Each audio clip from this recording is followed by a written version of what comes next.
El Mandingo, written by Francisco Asís, read to you by Liza Pérez.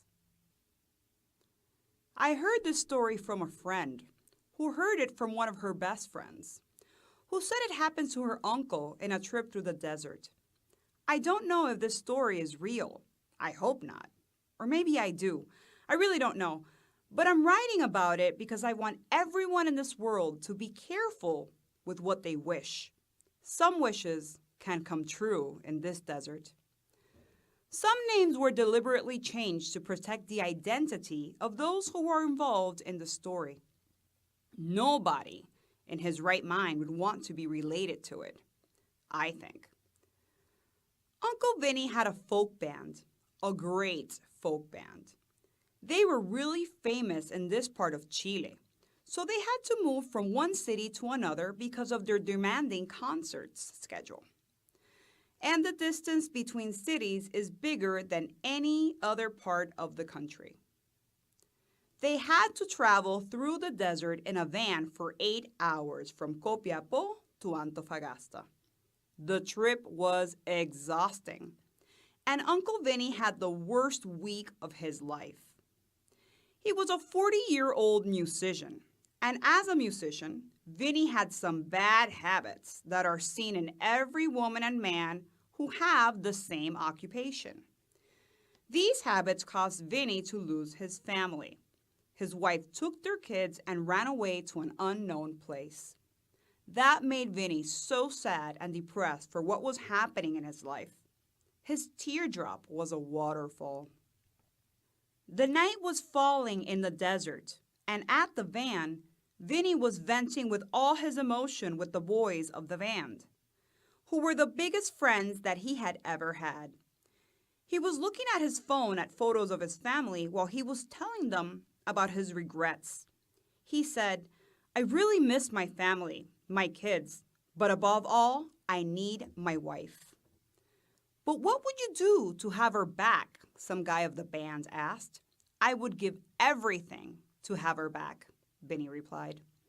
In that very moment, they realized that something happened to the van. The vehicle had a flat tire, so they had to get out of the van to replace it. They stopped in Aguas Verdes, a small place where truck drivers usually stopped to rest from the long trip that the desert only makes worse. There were no lights in that place, so the band used their phones as flashlights, helping them to change the flat tire. It was pretty easy work for a 45-year-old guys. After that, they completed their journey without any complications. A few hours later, the gig was great. They rocked. But Vinny was still extremely sad and decided to call his wife to tell her about his sorrows. He looked for his phone, but it wasn't with him, so he started to freak out. He needed it. It had all the photos of his family. Vinny tried to remember when the last time that he used his phone was.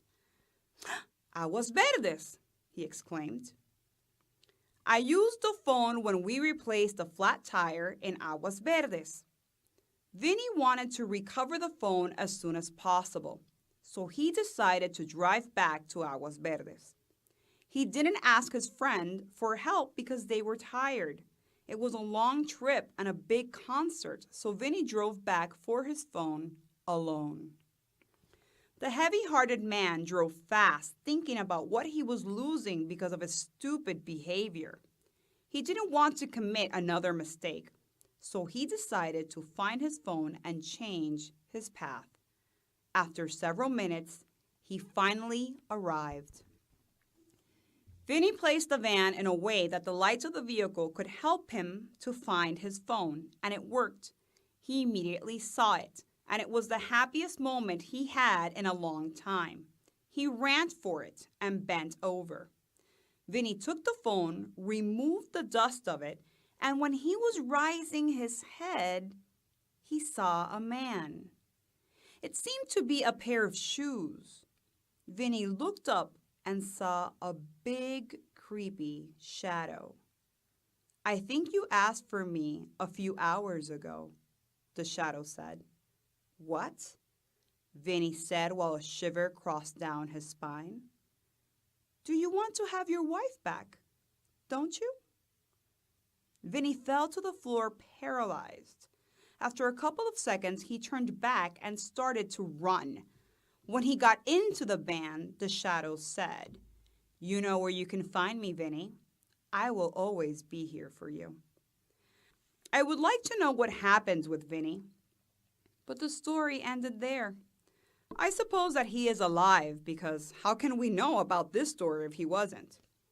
Anyways, I have heard similar stories of Aguas Verdes and the Mandingo several times. Mandingo is how truck drivers called the devil. He appeared a lot in the desert.